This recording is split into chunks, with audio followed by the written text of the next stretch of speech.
Donald Trump has tried to run, he has tried to hide, but it just doesn't work. Not only because every attempt to cover up a scandal or a screw up backfires, but because Trump quite literally can't run. The man has cankles. He is covering up bruises on the daily with more makeup than I knew existed in the Western world, and it is all coming crumbling down. And Donald Trump is aware of it, which is why he just rage posted about a health scandal that Carolyn Leavitt and his White House weren't able to cover up. We're going to get into it all, but before we do, if I could quickly ask you to leave a like on this video, and if you haven't already and you enjoy our channel, to hit that subscribe button because it goes a long way in supporting our work. Now, before we can get into this insane rage post from Trump after he was unable to walk because his health is so bad, I want to start with a call out of another thing Donald Trump is unable to do, which is stay politically popular. It's why he's gerrymandering right now, and Adam Schiff called it out.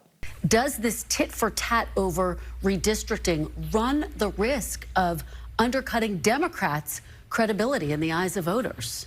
Democrats offered the legislation in the last session to eliminate the gerrymander in every state. We supported, I think, to a person.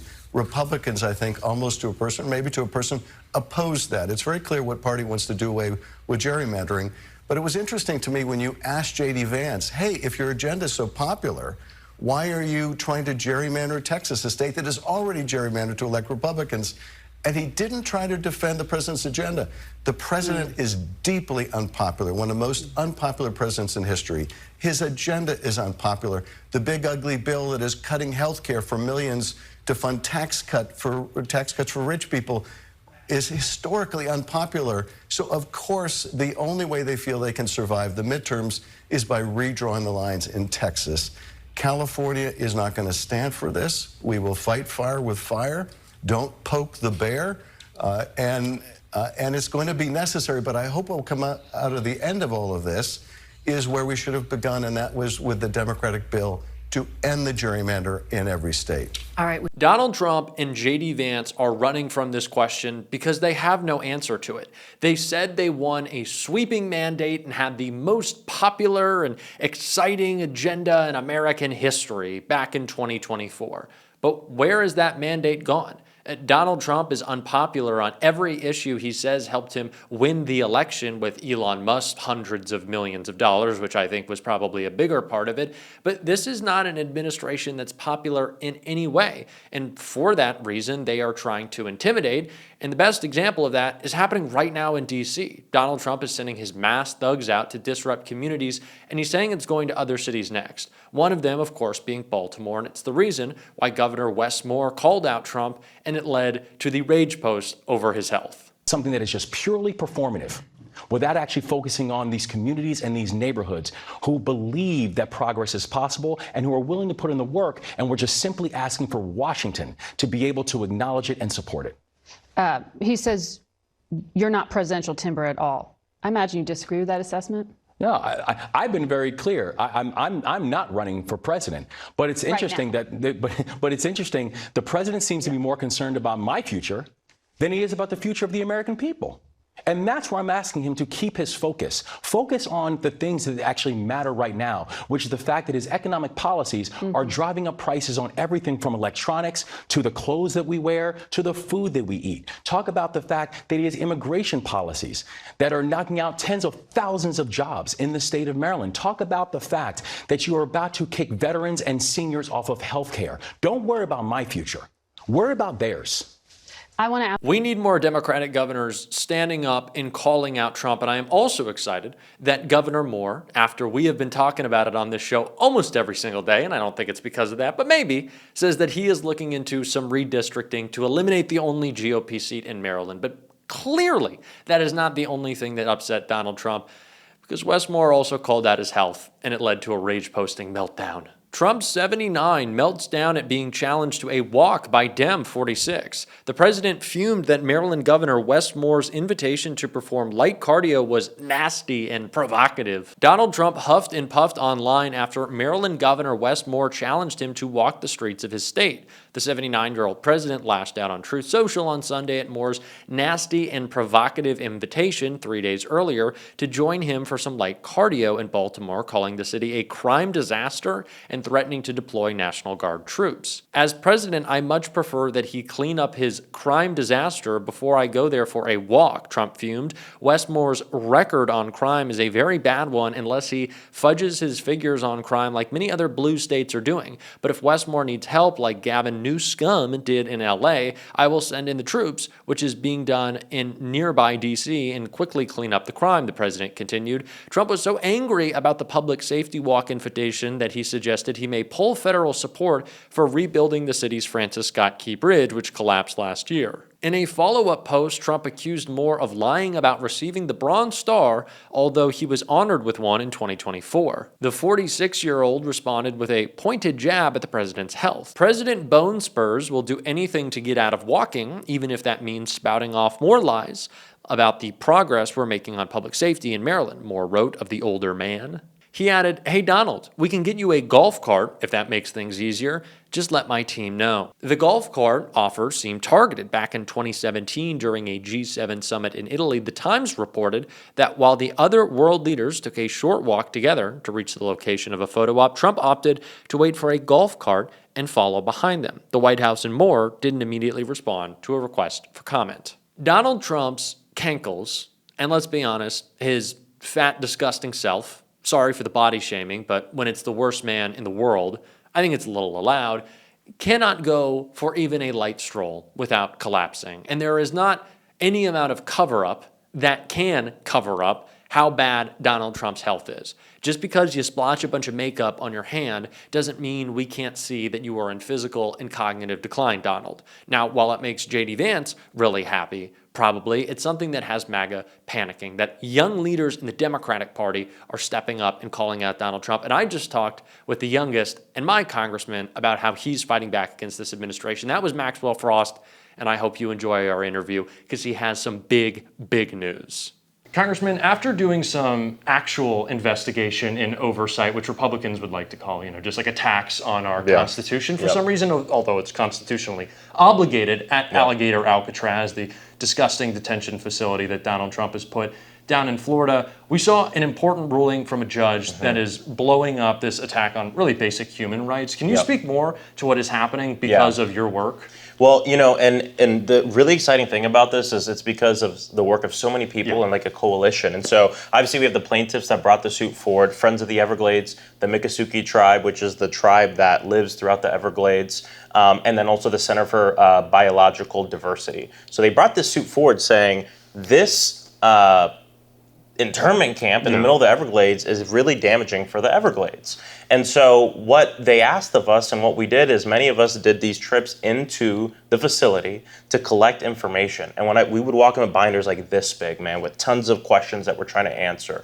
The time I went just a few days ago, I was looking specifically at the environmental hazards, silt fencing, are there things leaking? How many diesel trucks are they? Are they on the tree line? All this stuff. And that information, we give that to them, or what I did is I put it into the congressional record, which makes it usable in a court of law. A state representative from my district, Anna Escamani, went actually to South Florida and was a witness in it and talked about what she saw on the record. And all that combined, this decision came out where essentially the place is getting shut down.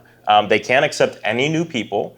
And in 60 days, they have to tear down, within 60 days, they have to tear down all the fencing, which makes it not usable as a detention center. So that just shows the power of oversight, people suing the hell out of them, which is what we really need to do, and then also using the bullhorn and communicating and talking about what's going on. All that is the recipe for winning in this environment. Like actually putting your body on the line and going down and doing the work. Of course, we've seen so many people, rightfully so, call for we need more fighters in the Democratic Party. I think it's farther than that. Like fighting might be like holding a press conference and sending the letter. We need like killers. Like show me the results, get something done. Obviously, Governor Newsom is doing something right now in California. It's all organizing. It is. Right? Like we need organizers. What would you say like to other of your colleagues who maybe a little squeamish on going so hard against this administration?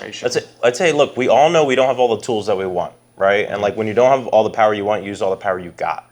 The tools of oversight, the power of convening, which could sound a little BS-y, but it's not, right? It's real, because it's worked. Because it works, right? When you convene people and you build a strategy together, whether it's through litigation, whether it's through public pressure, you can actually get stuff done. You're not always going to win, right? We've ventured to stop so many things. Some we haven't been successful in yet. some we have been successful in. But you have to throw everything you can at the wall. And usually politicians, like the thought is, let's only engage in something if we think we have a very, very high chance of being successful. Yeah. Throw that out the door. If you have a 1% chance of being successful, go do it. Go do it and show people what you're doing.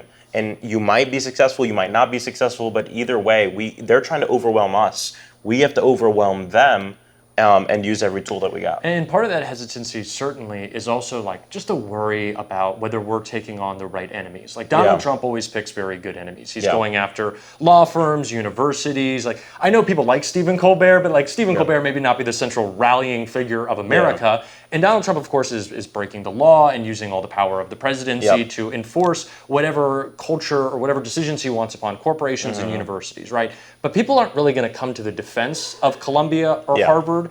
But we as Democrats kind of do the inverse, where we're like, I don't know if this issue, fighting for the human rights and dignity of people who have come to this country, maybe it's not a big winner for us. Yeah. And maybe we'll save our political ammo for a different issue. And we just wait. And it makes it look like sometimes that we don't care. Exactly. Why don't we take on every issue and work to make it popular like the right does? Like, what's the difference in how we can actually do I think part of it is, again, the way that politicians normally think is you have you have this much political capital and you spend it wisely, right? And that's the way they think about it. But we're in a different environment. Yeah. Do you think Donald Trump is thinking about, here's my political capital, let me spend it wisely? No. In his mind, he has unlimited capital. Yeah. And it's like, it's unlimited, he does whatever he wants. We got it all from the crypto, right? That's what the unlimited capital he has literal unlimited capital. No, literally. We laugh because it's depressing. No, but, and so we have to think the same way. It's not, I do believe in being strategic. Pick and choose your battles. But here's the thing. There are so many battles now that there shouldn't be one day that goes by that there's not something that you're going full blast on, right? Whether it's detention camps, whether it's talking about our cities being occupied by the military, right? Whether it's talking about our voting rights being ripped away, whether it's talking about the big ugly law. And the thing is, some people in our party want us to believe that certain things are a distraction from other things. Thank you for saying this. And I don't actually like using the word distraction because what that means is I'm implying you shouldn't pay attention to this. These aren't separate things that are different. These are all part of one story. And you have to get good at telling that story. You should be able to connect what's going on in the ICE detention facilities to the fact that billionaires and mega corporations are stealing everything from working people. Why? Because when I went to what they call Alligator Alcatraz, when I went there, I saw 2 private jets there. Who do they belong to? The CEOs of the private corporations that are running the damn place using our taxpayer money that's supposed to be used for hurricane preparedness in the middle of hurricane season. You see, so we this whole thing where if we talk about that, our poll numbers will go down. We get too meta with our messaging. Yeah, exactly. And I feel like that happens a lot around the Epstein files as well. Well, I think it's important that we tell the broader story of how Donald Trump is always serving billionaires. Like, we don't really need to say it's like, well, this is a betrayal. So is his cuts to Medicaid. So because when you do that, to me, it just kind of seems like you're trying to message. You don't actually care. Like, what is the story that you want to tell about the Epstein files right now, as we just saw, like the witness tampered, Ghislaine Maxwell say that Donald Trump's just a swell guy. Like, what do we say to this in the moment right now? What I think is, and I think part of the whether you really care about it or you're just learning about it, there's something very familiar about this whole situation to every American, right? And it's the fact that the rich and the elite always get away with things. There's a different side of justice for them, and because they have wealth, they're always able to escape justice, and it's not fair. And that fairness aspect is something that Democrats, Republicans, everyone understands. We all know that there's this 2-tier justice system for the rich and the powerful, and then everyone else. And Donald Trump is no different. He's part of that. I think conservatives really win on fairness. I think that's something that they latch onto. That's something they latch onto. They want us to think that because a trans person has rights, it's not fair to us, or this, and it's such bullshit. People existing is unfair it's unfair to you. us. When it's like, look, this guy who is literally in the files, we know he is, has evaded justice, and he literally ran for president, became president, in part to stay out of jail. It's the same tired story, and people know that in their hearts. And so I always try to explain things in a way that's very familiar with people, I think sometimes, and this is another thing Democrats sometimes we work a little too hard, actually, in the way we talk about things. And at the end of the day, people understand a lot of these core issues in their heart. when they go to pay for things, when they turn on the news and they see what's going on, the rich getting richer, the poor getting poorer. We could go canvass any neighborhood in this country and they're going to tell you that those are problems here, regardless of what party they are. And the fact of the matter is everything going on is part of that story. Yeah, and you're telling it like many others can't. And I'm so glad you are. And I'm so glad that my congressman is doing it. Yeah, man. We got big representation here. I appreciate it brother. so much. Thank you, man. Appreciate it.